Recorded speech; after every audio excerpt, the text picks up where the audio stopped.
Okay, so this practice is one that gets requested a lot, to be honest. Now, I didn't grab a blanket, but I have a sweater here. So what I'm going to do is I'm going to just fold up my sweater so that it makes a nice long kind of swath of cloth here, okay? So if you have a blanket, just make sure that you fold it so that it's kind of longer, okay? Wider than your mat. And then you want to have it on some flooring that it's going to be able to move around on, okay? So you don't want it to be on your yoga mat. You want it to be on something that is going to be able to let it slide, okay? And then what we're going to do is come down onto our backs, and your head is going to rest on that cloth, okay? So not your shoulders, just your head.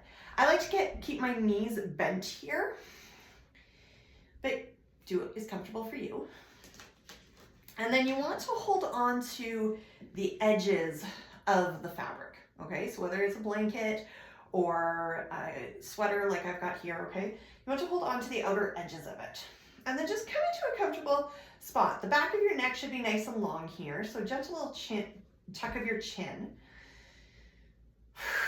And then settle in for a moment. Just allow your shoulders to soften and the weight of your head to relax downwards. Now, the tricky part of this is to resist the temptation to use the muscles in your neck, okay? So what we're going to do is I'm going to pull with my left hand here. And as I pull with my left hand, my gaze is going to come over to the right. But the only thing that's causing my gaze to come over to the right, to turn my head, is because the blanket is moving. My neck muscles are not doing the work here. All right, and then I'm going to pull in the opposite direction. So I'm not holding on to this. I'm pulling with my right hand now, and my gaze turns over my left.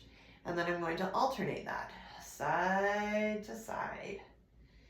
And that is all that you need to do. Is just allow this movement from side to side. Take your time with it. And you will likely find that the longer that you do this, the greater the available range of movement that you have, all right? So the degree that your head turns will get larger the more that you do this, okay? And we're just going to kind of do this threading from side to side.